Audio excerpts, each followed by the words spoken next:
If this goes on, don't panic. Bringing hope to the world through speculative fiction.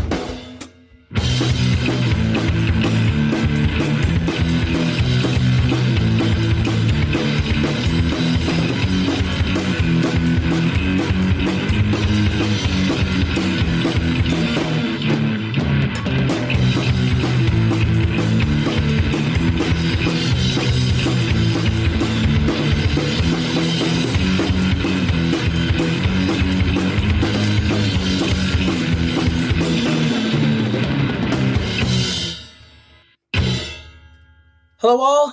Today we are here for our final Solarpunk column of 2023. This is actually going to be more than a column. We've instead decided to do a short panel.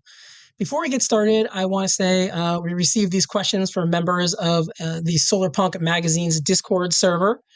And one quick technical note, we are recording using a new system today, and I'm using an inferior microphone than I usually do. So apologies ahead of time if things don't sound as good as usual, but hopefully they'll sound better. Who knows, right? I also intend to do less editing than usual, mostly because this, it's the holidays as we record this, and I'm pretty busy. So just expect a more live feel for this episode.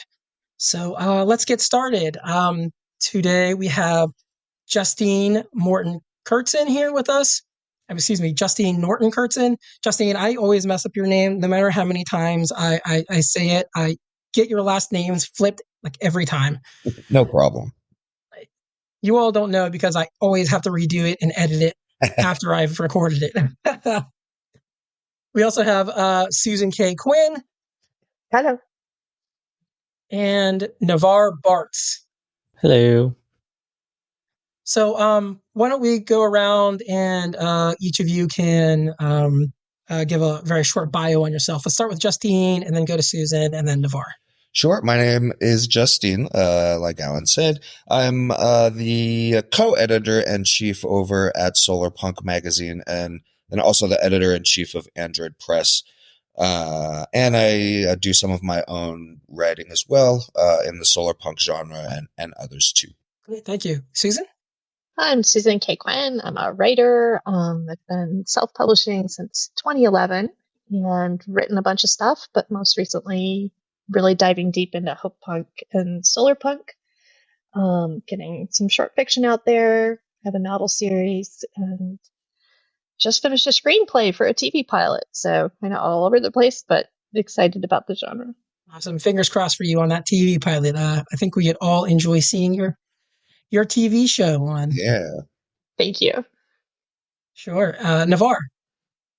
Hello, I'm Navarre Bartz. I am probably best known in Solarpunk for being the person behind the Solarpunk Station blog. And I also write in tech news for my day job and have an engineering background. So I come at Solarpunk kind of from the technology angle and being like, oh yeah, people are important too. This is a new revelation as I get older. And I think that's the relevant bits for now. You may have seen, I have an essay in the Almanac of the Anthropocene as well, if anyone's read that. Awesome. Fantastic. Thank you, Navarre. And I also say Navarre has been doing some book reviews for us as well, which is fantastic. All right. So as I mentioned in the beginning, we kind of, I went out and I asked some questions around the web, but Solarpunk Magazine Discord channel really came in for us and had some questions for this panel. So I rewrote those to some degree, but we are going to go through with those questions and just discuss, what the community is feeling right now. So let's start by talking about the reputation of Solarpunk. There were two questions that kind of set off a little bit of discussion in our email chain before we started this panel. And one referred to Solarpunk as safe and another referred to Solarpunk as cozy. This all reminds me of an interview we did recently with Susan Palumbo, who is a horror author, who felt that Hope Punk specifically, but I think this could also be applied to Solarpunk as well, comes off as morally correct, whereas horror comes off as morally wrong, and therefore authors can also be perceived that way. And I feel like the people who submitted these questions may be kind of picking up on that vibe to some degree, but in the opposite sense. They feel that Solarpunk might be too cozy or too safe. So I want to ask our panelists, you're all deeply involved in Solarpunk. Do you think that is an accurate perception at all? And, is there any danger in making those assumptions? Let's go with Navarre first. Okay. For me, I feel like that's definitely like first touch on Solarpunk is, it's very utopian and like you live in your little village and don't have horrible troubles. And I think to some extent the Solarpunk ideal is getting to a world where it is safer for people to be themselves, because at least from the US lens, that's not necessarily the case for everyone right now. But I don't think that means that there's no edge to it. And I think as you go deeper, and especially a lot of the stuff that's been written so far, we're still relatively new as a genre. I think you start to see that it's not all just Pollyannish utopianism. It's that optopia where we're making the best we can with the world we have. Also, if you start to bring in Solarpunk as a movement, then it can get scary real quick. Just the current political climate. And that's my 2 cents anyway. Okay. Let's move on to Susan. I disagree with the premise of those questions, although I definitely understand and have seen that reaction a lot. Actually, more than saying, like Navarre said, that Solarpunk isn't just Pollyannish or utopian. I'm like, where's the Pollyannian utopia? Because I missed it. Like, I really don't see that. I see a whole range of stuff, and I think we need to have a whole range of stuff that really embraces what the struggle is, excuse me, to live in the Anthropocene, live through it. And I think what's sort of not really spoken aloud in the framing of those questions is that, first of all, there are multiple futures. We don't know what they are. There are multiple futures for different people in different places. It's different in Nigeria than it does in New York. And also that we're serving different purposes. Like, what is the purpose of writing a Solarpunk story? It's a question I ask myself a lot, being someone who writes them. And in some cases, you're talking aspirational. Like, this is an aspiration of how I'd like to see the world. In some cases, it's instructional. It's like, hey, this is how you get from A to B.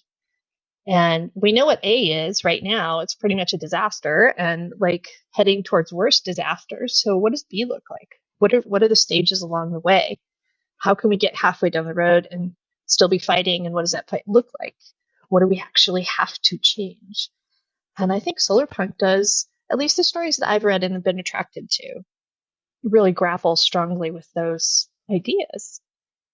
So the criticism that it's too cozy or too safe, I don't feel like that we need to worry about that. I feel like if you really want to write something different than what you're seeing, please, please, please go write that. We need more of this out there.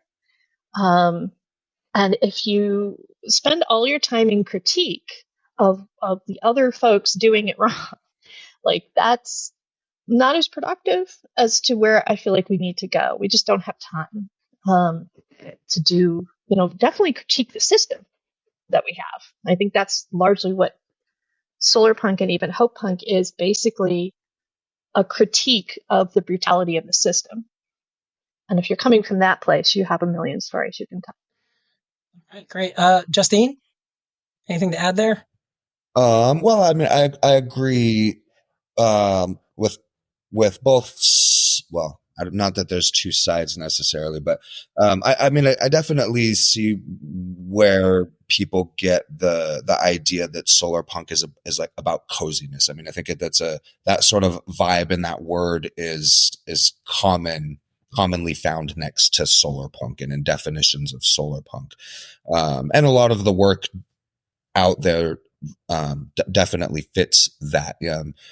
Psalm for the Wild Built is a great example of like really cozy Solarpunk, and maybe the only example, or the only one that I'm familiar with, that actually is set like in what might be thought of as some kind of like end state utopia, even if it's still not even quite there. But so I definitely agree with Susan that that type of like utopian quote unquote work isn't really out there, at least that I'm familiar with. Even with Solarpunk magazine, like everything that we see coming into us is stories that take place somewhere in between, right, where people are still striving to reach that ideal. And I think that's an important thing to think about, is just the way that we even define utopia, right, and sort of the uselessness of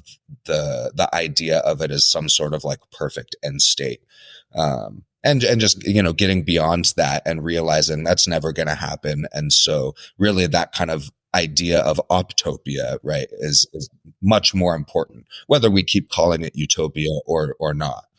But yeah, that's what I would add. Yeah, and I totally agree with all that. And I would also personally question, what does cozy and safe mean exactly? Because, having the same conversation I was referring to earlier with Susan Palumbo, she's like, well, I find horror where people are eviscerated cozy personally. And, I don't, but she does. So what does cozy mean anyway? Yeah. Or safe, is the acknowledgement of trans people safe? Because it sure doesn't seem like it in our political climate. You know what I mean? Right. And I've read plenty of Solarpunk that acknowledges those type of things, So what do those words even mean? Well, yeah, and I think that is, I mean, Solarpunk is safe in that sense. I think that, in the sense of, we're actively trying to create a safe space for, those stories of and by folks who've been marginalized, whether it's in other areas of life or in the science fiction world or what have you. So in that sense, sure, Solarpunk is safe, but I don't necessarily think that, trying to imagine a better future necessarily fits the word safe. Sure. I would agree with that. And I also wanted to just add real quick. I've said several times before in various venues that I feel like hope punk and horror are twin reactions to the Anthropocene and, the hellscape capitalism landscape. And what they reflect to me are the variety of humans. Okay. We're not all the same. Some of us do find comfort in monsters and evil that's supernatural, because the humans are the real monsters out in the real world. And so there's a comfort in having this sort of supernatural thing, like it always could be worse. And yet how, we triumph over that or not. And horror also has this sort of visceral seizing of the attention. So you get absorbed into that, and that can be like very cathartic. So I'm not into horror at all, but I see it, the rise of horror and the rise of hope punk and Solarpunk type stories. I see those happening in tandem because they work for different people. And I don't see them in antagonism. Maybe that's just my Solarpunk view coming through, but I don't. I see there is room for all of this. In fact, there's a need for all of it, because different people need to access their hope in different ways. Yeah, I have to say, I would actually love to see experiments in like Solarpunk horror, whatever that looks like. Because I mean, I love horror, and horror can be extremely hopeful, regardless of how it's packaged. And I don't know. I just feel like there's something in there with the idea of solarpunk horror. It'd be interesting to see what authors come up with. Or at least a handful of ghost stories and bioluminescent. So I guess some of that was showing through with you editing that, Justine. But Yes. That's awesome. Thank you for those observations. Susan, it's really interesting to hear you say that you feel like horror and hope punk are kind of like rising up at the same time for similar reasons. Someday we need to explore that topic more. I think that's very interesting. So, like, one of the other questions was, what would Solarpunk look like if it stopped playing it safe? But, I think really we've kind of agreed that that's not necessarily the case in every situation. So I'm going to flip it a little bit and say, what is Solarpunk at its most daring? Let's go a different order this time. Let's go Susan first this time. I have a lot of thoughts about that. I think it's very integral with Solarpunk to be decolonializing, deconstructing power structures, deconstructing gender norms, all that kind of stuff. So I don't want to say that that's its most daring, although in the larger perspective, it's daring to tell those kinds of stories, right? So that's definitely sort of fitting with that. But hey, we're already doing that. So what more? Where would you go more with that? Interestingly, I have a climate fiction podcast I'm going to be on this weekend. And we were supposed to submit some of our stories to be like topics of discussion. And one of my stories, not critique, but like the question that came back about it was like, well, why didn't you give your protagonist more agency?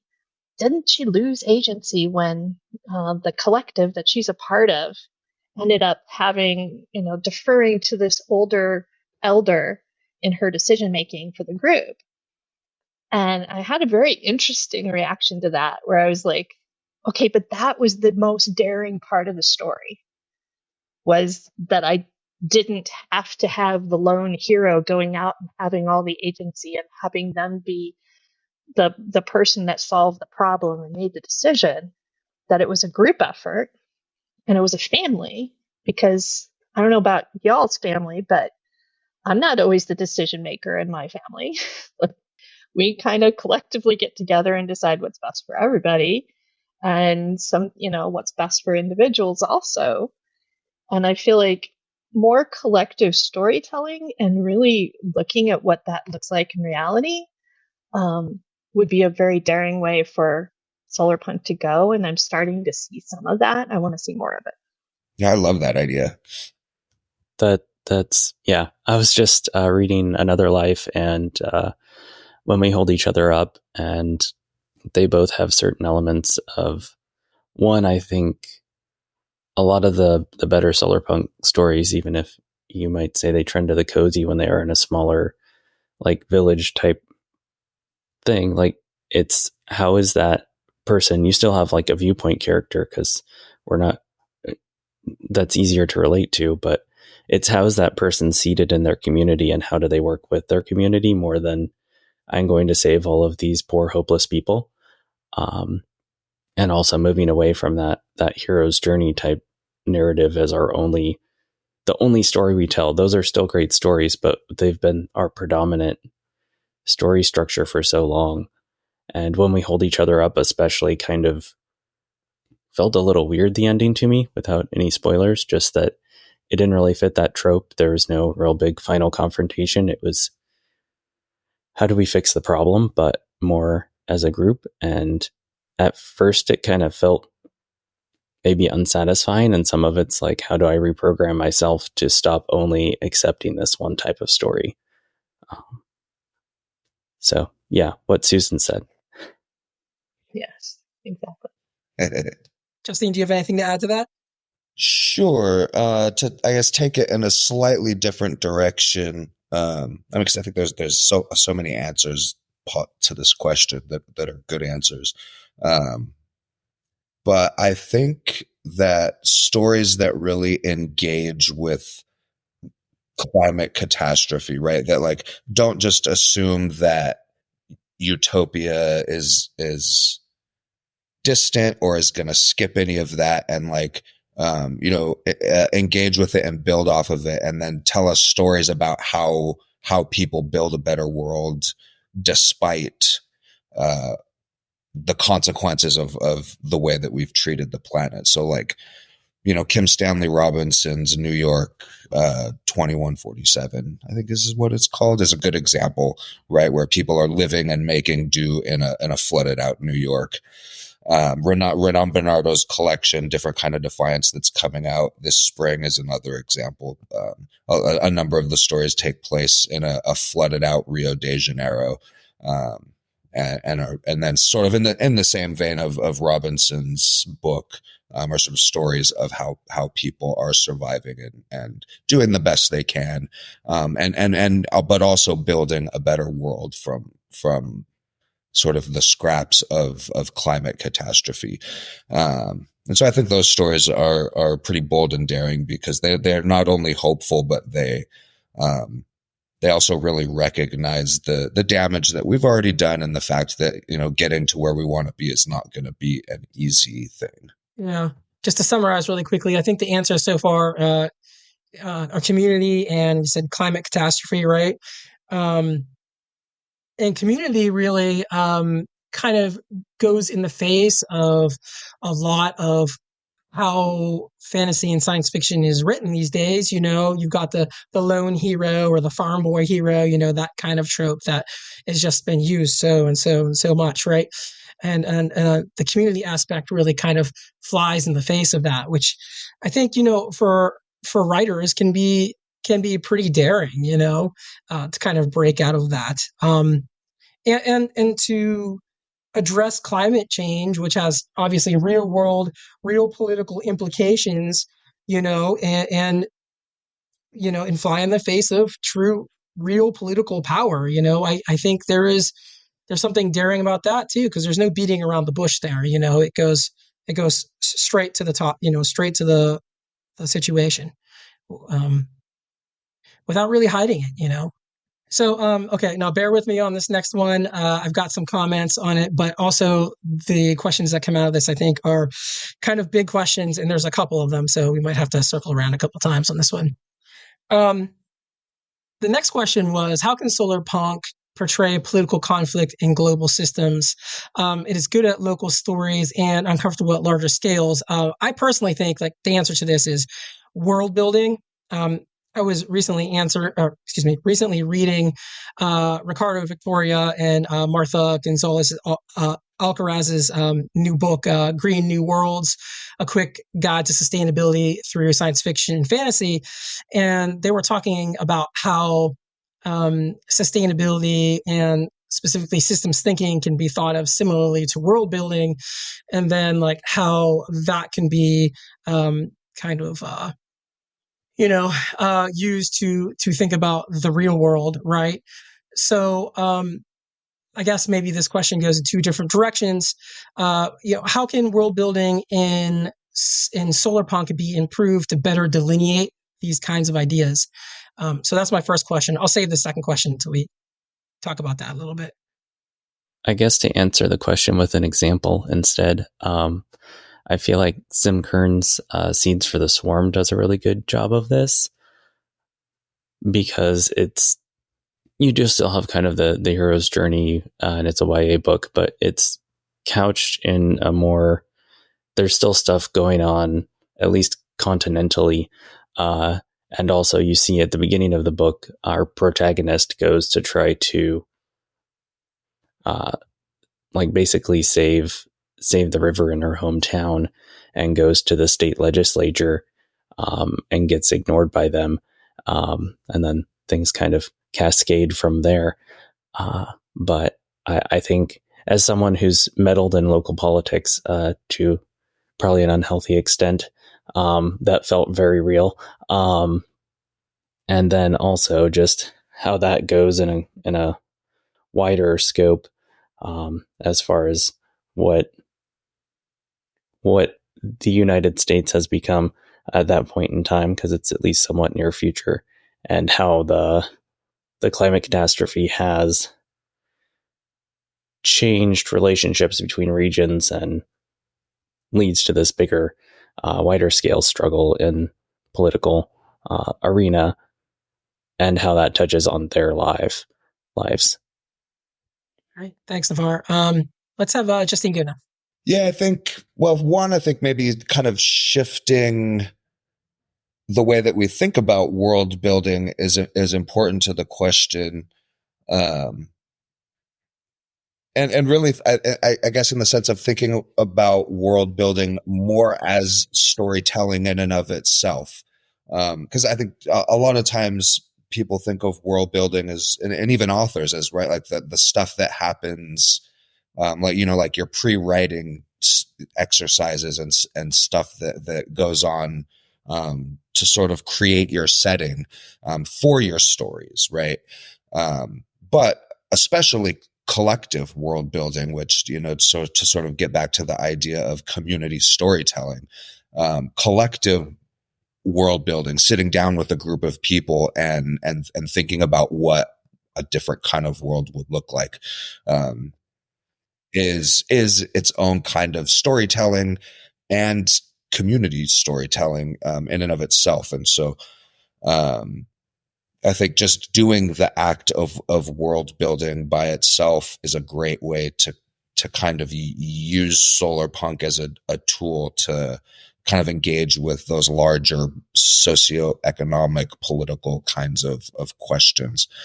And then just for individual authors too, I mean, I think world building is so important to kind of hitting on those themes, because it's a lot easier to write a story that is really localized and specific to a character or to a region or whatever, without doing a whole lot of world building. You still got to do some world building, but to really tell the grander, larger sort of like space opera type stories, right, you really need to engage in that world building. And so maybe as authors who write Solarpunk, I think maybe we need to make a little bit more effort to try and engage in that kind of grander scale world building, so that we can start answering some of those, or not answering, but at least lobbing potential answers at the wall and seeing if they stick to those bigger social and society-wide questions. Susan? Yeah, I agree with all of that. And I would add that I think the way we change our structure of our stories, this goes a bit to the community storytelling aspect. But I think structure can be really a powerful tool in connecting the personal to the larger world. And I do think this is the essential question that people who are engaging in climate right now are asking themselves. It's like, what can I, the individual, do that's going to affect this huge world-changing crisis? Like, everyone wants to make that connection between the personal and the big problem. And I think there's a wide range of answers to that. And I'm going to use an example of one of my works. My novel series is a four novels, but they each have a different protagonist. And it's the structure of it is that there's this overarching mystery that ends up being the bad guys are trying to drag us back and do bad things with the power grid and the energy sector and large global catastrophe sort of level things. But each of the characters does their part, and then they kind of hand off the mystery like a baton passing and like a relay, where, this person does what they need to do. They step up. If they didn't step up, like, this would just all go away and the bad guys would get away with what they get away with. But that's not what happens. This person steps up, does their part, and they go as far as they can go.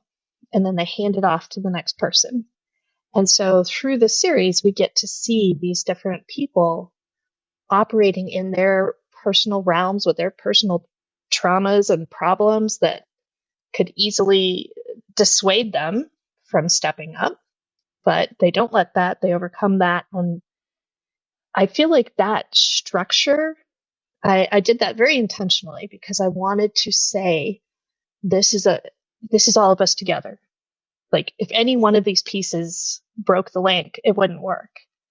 But because it all worked together, that's one of the models that you can look at of like, how does this work? Well, each of us has to do our part. And as another example, the one that hasn't been published, my TV pilot that I wrote, is directly attacking. It's set in Houston, which is like sort of the epicenter of where the climate crisis could, sources are. This huge oil and gas industry down there, but they also suffer some of the worst consequences of climate change because they're right on the coast and they have lots of flooding and all kinds of pollution. And so there are these people who live in this group of people who are thrown together, and they have an opportunity to attack or even just really confront the basic political structure and the corruption that's happening and that is causing all of these problems, deeply connected to it. And they each wrestle with that, like, but I'm busy, but I have my mother who has Alzheimer's, but I had just got fired from my job, but I just, these things have just happened to me. This is my life. I don't have time. I don't have energy. And yet, like, they still have a part to play. And I think we just need a million stories like that, because then we can start to see ourselves as like, oh yeah, okay, that's how this fits in the larger puzzle. Right. Thanks. I actually think you all basically answered the second part of the question anyway. So I am going to ask you, can you think of any other good examples of effective world building in Solarpunk, or world building that you think, does a really great job? Maybe I should say it that way. Well, no, yeah. I mean, I will go back to A Psalm for the Wild Bill. I think that is, and I'd list that one. I mean, one, because I think it does try to come as like close as possible to like a traditional interpretation of utopia where like everything's great. But also because the world building is actually pretty sparse. And to do a really good job of like painting a vivid world with sort of sparse world building that leaves a lot to the reader's imagination is not an easy thing to do. And I think it does that well. Great. I would add Ministry for the Future in there by Kim Stanley Robinson. And he really tackles a lot of the political systems and the, environmental systems and all that sort of stuff in that book as well. Yeah, that's actually a great example of a book that does exactly that, what we were getting at the previous question,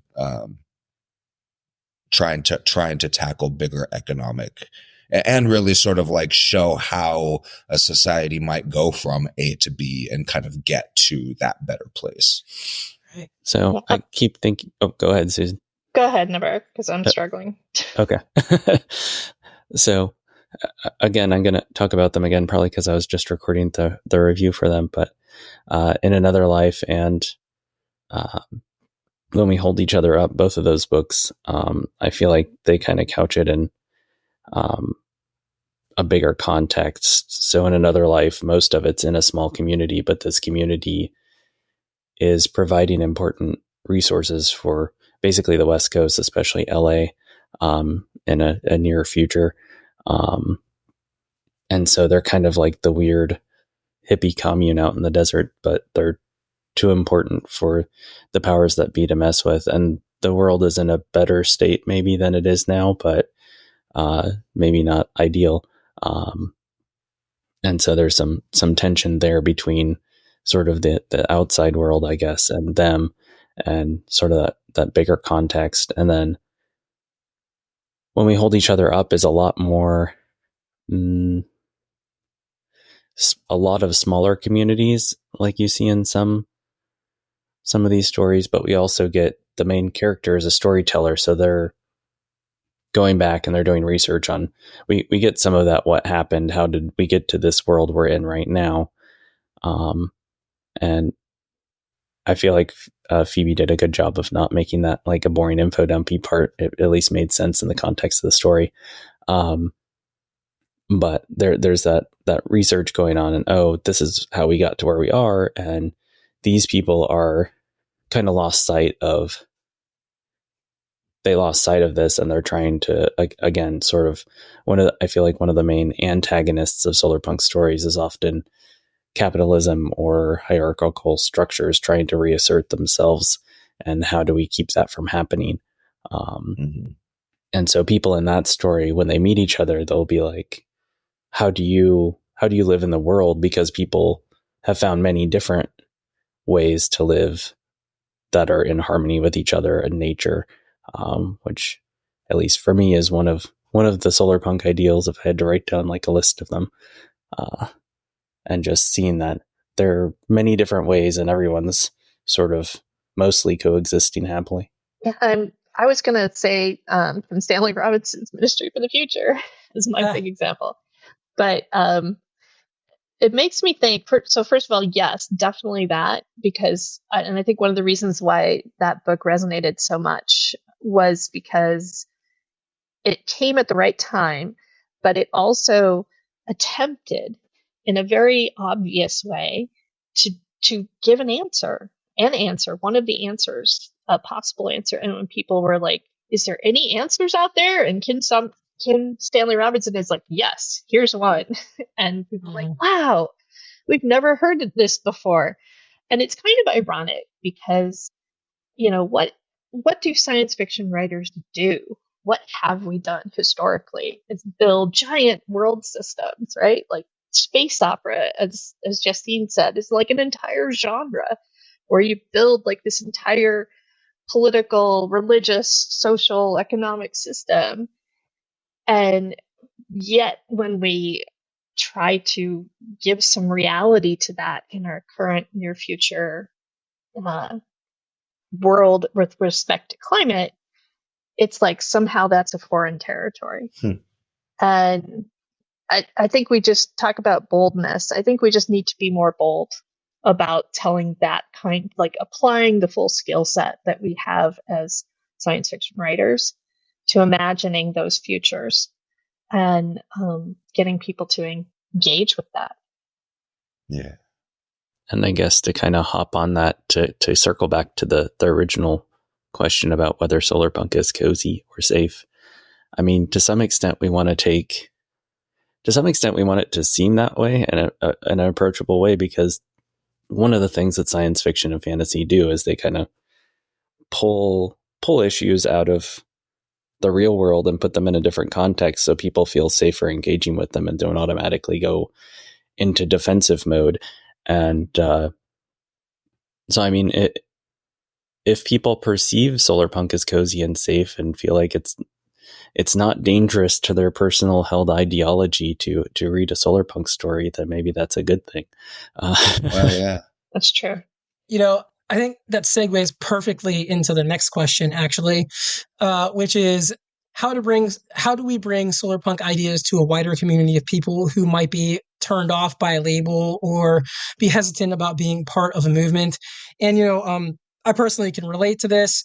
I'm like, I don't know. I just have this strain in my brain where I'm just so anti-authority. Like I have trouble even saying I'm part of anything. And I've even backed off, calling our podcast Hopunk to some degree, and some of the descriptions of our podcast, just because like I just feel like I'm getting too involved in something and those labels don't really fit the way that I want them to, but I think this is something that we've all kind of worked on to some degree as well. So, what do you all think about that? What are some strategies that you've used or you think would be useful? Well, I read a whole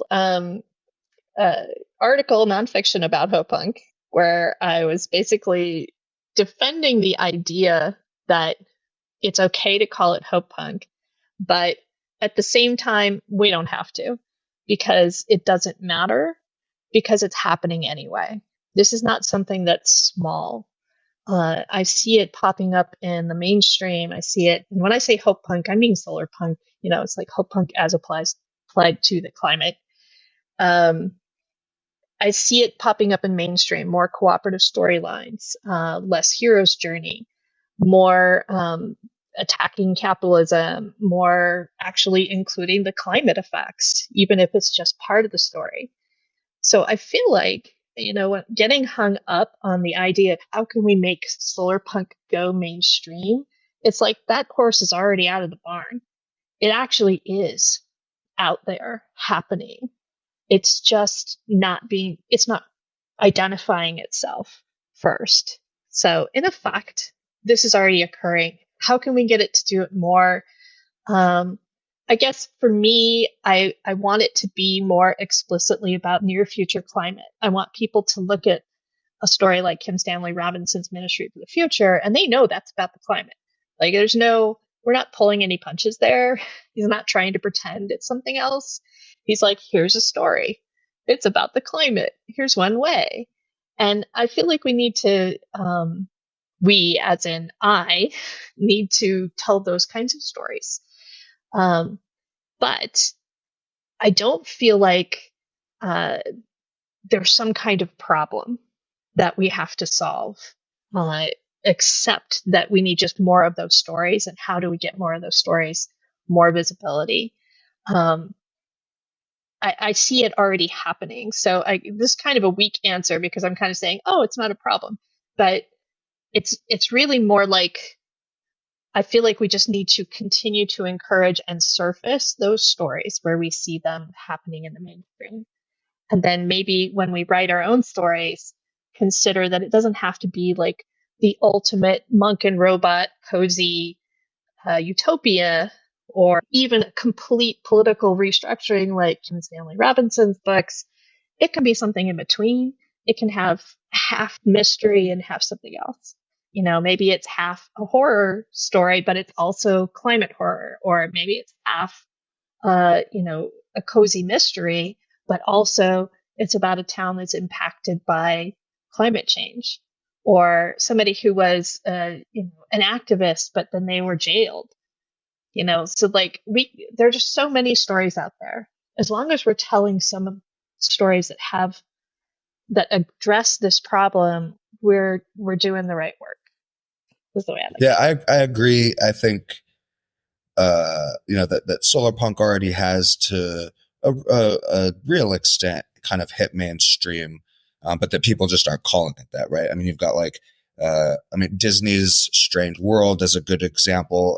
The movie Free Guy with Ryan Reynolds is another good example of films that are just really laden with the kind of utopian themes of Solarpunk and even sort of the climate fiction themes of that you find in Solarpunk. But they're not calling, they're not using that term to describe these films.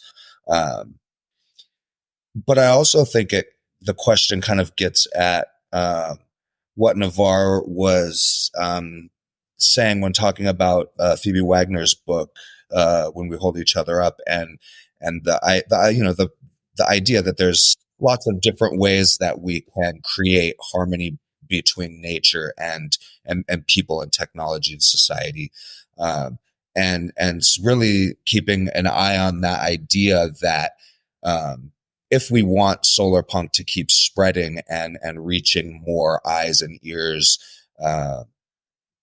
then we really do. We don't want to pigeonhole Solarpunk as just one and only one thing, or there's only one way to do Solarpunk, or there's only one way to create utopia. That sort of like compartmentalizing to the extreme is gonna prevent Solarpunk from reaching more people. So, Great, thanks. Yeah. Oh, sorry, Alan. No, go ahead, Navarre. Yeah, just talking about this, I'm also kind of wondering. I guess answering the question with a question, but that I kind of wonder how too, like as we see Solarpunk get more mainstream, and I know there's a lot of discussion about this with the infamous yogurt ad, like as Solarpunk gets more mainstream, how do we keep, we won't be able to keep it from getting commoditized to some extent, like Like Cyberpunk was very anti-establishment initially, and then it just kind of became like slap cyborgs and neon lights on things, kind of like steampunk is slap a gear on it. But so we're going to get some of that, but how do we, I think more, maybe not necessarily, how do we, going back to, I guess, the part where how do we make sure the Solarpunk ideals stay in there and it's not just, oh, there's green roofs and solar panels and okay, anything else can goes. Yeah.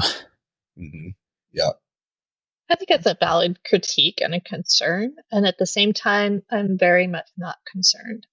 And that comes from a place of where I'm just seeing so many people that are, this is my own answering the question with a question. Does it have to be fiction? And that's probably about as bold and daring as you get for a fiction writer to ask. But I see a lot of storytelling that is not fiction. A lot of nonfiction storytelling about climate, about activism, about just how you can live a life that is sustainable and in harmony. You got Breeding Sweetgrass has been on the bestseller list for like eons now. That's not fiction, but it's embodying the ethos, right? So I think there are many ways to come at this. I think there are many ways people are coming at it.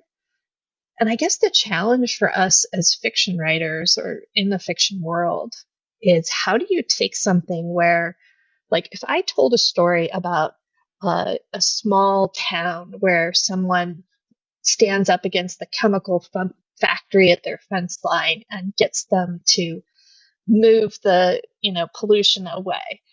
If I tell that as a real story, it's extremely compelling. If I tell it as a fiction story, I have to overcome a whole bunch of cultural beliefs about whether that is actually possible to do. And so like nonfiction has the compelling fact that it happened. Fiction has the huge hindrance that it is not real. And what we really are doing, and this is the larger work, the larger ideological work, if you want to think about it that way, is we're trying to shift the culture such that it becomes believable that this could happen. And that is good storytelling. It's something that resonates with people in their actual lives in some way.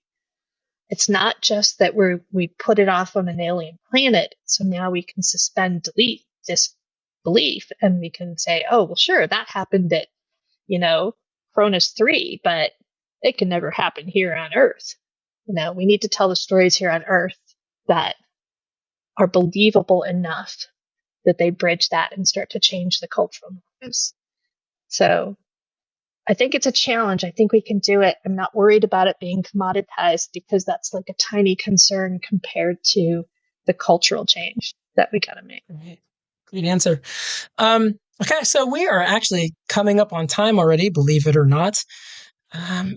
So I wanted to ask you all a couple questions here. Like, the first one being, are there any good Solarpunk books, YouTube channels, podcasts, or whatever other media that you would like to recommend to our listeners right now, that are kind of in the Solarpunk vein? And if you all need to think a second, I have a couple examples. Go ahead, Ellen. I'm looking at my podcast list. Yes.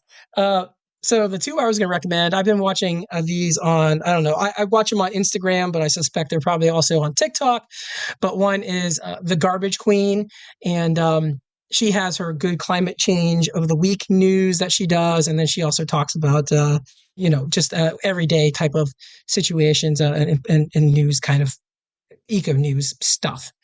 And then the other one is called Unfucking the Planet, which kind of does some very similar stuff, a little more investigative reporting on that one, but they're both super, super awesome, and go check those out. All right, I have my 2 podcasts. I had to go look them up because I couldn't remember exact name. One is called How We Survive, and it's really in-depth reporting on specific issues, but I love the way that they have a hopeful narrative to it of like, this, we're in trouble, we're in big, big trouble, but this is what we're doing to survive. And so I like that perspective. And then the other podcast is Green Dreamer. And this will just blow your mind because it's the most intellectual, nerdy show, but they deep, deep go into social, political, economic issues and not from a framework of any of the conventional narratives that you hear. Like, they're really bringing in extremely unique people and talking in depth about the issues. And Kaye, who's the podcast coordinator, is just fantastic. And I really just listen to one of them and tell me it doesn't like kind of blow your mind. That's my recommendation. Awesome. I don't really. I mean, I need to listen to more podcasts. That's the thing. So I don't really have any like podcaster type recommendations, but I will plug Dreamforge Magazine, which like Solarpunk Magazine, they don't only publish Solarpunk, but they are pretty focused on like hopeful, positive, futuristic narratives, and definitely publish a lot of hope punk and kind of Solarpunk crossover stuff. And their stories are always really good. So I'd recommend subscribing to them. Awesome.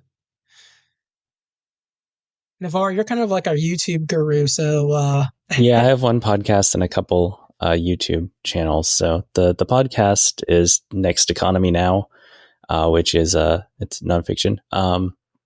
It's very much heavy in like co-ops and things, but also sort of how do we shift, like practically shift away from capitalism and the current economic system that is not beneficial to human or other life on the planet. And so a lot of it's like just practical. They have an MBA series that's going on right now. They have both a class and then they're also doing like little podcast episodes that are kind of like encapsulating some of the classes. And they have a book that's like a Next Economy MBA sort of thing that's looking at business, but how do we use existing businesses to live within the system to try to shift the overall economic systems towards something better. And then for YouTube, first would be Andrewism. And he's a guy from the Caribbean, and he does a lot of Solarpunk and anarchist type videos, focused on just everything from broad scale down to like direct action. What can you actually do? And like one of my favorites is talking about doing permablitzing, which is like getting a community together and taking like vacant land or something like that and doing permaculture to it, for lack of a better term. And then Our Changing Climate also is a good YouTube channel, and they sometimes partner with Andrewism to do joint episodes about Solarpunk and also just kind of the broader scale of how we move from where we are to where we need to go. Awesome. Can you spell Andrewism for the audience? Yeah, so it's just like the name Andrew and ism at the end. So ANDREWISM. Awesome. Thank you. All right. So let's talk about what everybody is working on right now. What are your current projects, or what do you want to get out there into the world? Let's start with Justine. I don't think we've started with you this entire conversation. Sure. Well, I have a non-fiction sort of spiritual-esque book coming out in July, I believe, of 2024. That is Solarpunk in nature. It's called Utopian Witch: Solarpunk Magic to Fight Climate Change and Save the World, which is an interesting title that my publisher picked, not me, but I like the title. But it might not be the one that I would have went with. But it's basically an attempt to sort of not necessarily define, but I guess stake out space for a kind of like Solarpunk witchcraft, Solarpunk paganism, and then basically does that through spell work that can be used that's just all sort of geared towards climate change and activism and things like that. So sort of blending your spirituality with your political and climate activism. So yeah, you can check that out. It's Microcosm Publishing is putting that out. Awesome. We need to make sure that Diane, my co-host, hears about that. She is also a witch and has written books on it. So, nice. Yeah, we definitely need to make sure she hears about that one. Okay, let's go with Navarre next. Okay, so as of right now, I think we may have one more post coming, but Justine was also a contributor over on Solarpunk Station. This year we've been running a series on Solarpunk spirituality, and obviously Lunarpunk blends in there too, and kind of how that all meshes, and how a lot of us were drawn into Solarpunk because it does have that sort of duality of science and spirituality can be friends and don't have to be at each other's throats, which is kind of the dominant paradigm, at least in the United States, that people tend to think of. And so that's kind of ongoing. And then, yeah, I've been working on about to get you, Alan, the recording for my latest book review, and then I'm hoping to start getting YouTube videos up again next year. We moved this year, so things have been a bit of a jumble. No worries. I've been mentioning on and off throughout my podcast throughout the year. This year, at least for me personally, has been like the cursed year. So I feel you. I can't believe I've continued any sort of any podcasting at all. Like there's continuity at all in this podcast at this point. It's kind of amazing. It's been not the best year for me. So I feel you. Susan, what about you? I'm kind of on sabbatical right now, taking a little bit of time to assimilate all the stuff that I've been doing over the last 18 months, writing the screenplay, a bunch of short stories, a novel series. And I've been looking a lot at the creator economy. And it's very interesting to me, the list that we just came up with all the podcasts and YouTube channels and nonfiction works, Justine's work coming out. And, fiction has a piece in there, and I'm kind of just looking at the totality, and the creator economy seems to be still on the rise, continues to be this connection between creator and audience that is more authentic than a lot of the, prestige entertainment that we see out there. Even though I think a lot of us hold that up as an objective, I'm kind of rethinking a lot of that as I see a whole bunch of this work being done at this one-on-one level, where small creators are doing great work to change the narrative and change the culture, and they're using all different kinds of means to do that. So I'm resetting my thoughts a little bit about what my place is in that. It might be a series of short fiction that I publish on my own. It might be writing novels to go with the screenplay. It might be something completely different. I'm still TBD on that. But I'm excited about it. I feel like despite the incursion of AI, which has been a kind of a disaster for the arts, and despite all the other pressures of the world, we're seeing a renaissance of that authentic connection. People crave it. People need it. And in a very fundamental level, that is Solarpunk. It is building communities, small communities, where we get our needs met and meet each other in whatever capacity we can and build communities. So I'm just finding my place in that. Awesome. Great. So we'll keep an eye out for whatever you're doing next. So Thanks. we'll be sure to retweet you or whatever they call it these days, reskeet you or post it on Facebook or whatever. Thanks. Well, yeah, of course. Thanks everybody so much for coming on. Really appreciate that. This has been a great conversation, and I look forward to doing more with you all in the future. Thank you. Thanks, Ellen, for putting this together. I want to say thanks again to all of our panelists, Susan Kaye Quinn, Justine Norton-Kertson, and Navarre Bartz. And thanks to our listeners for supporting us. We are bringing you hope one episode at a time.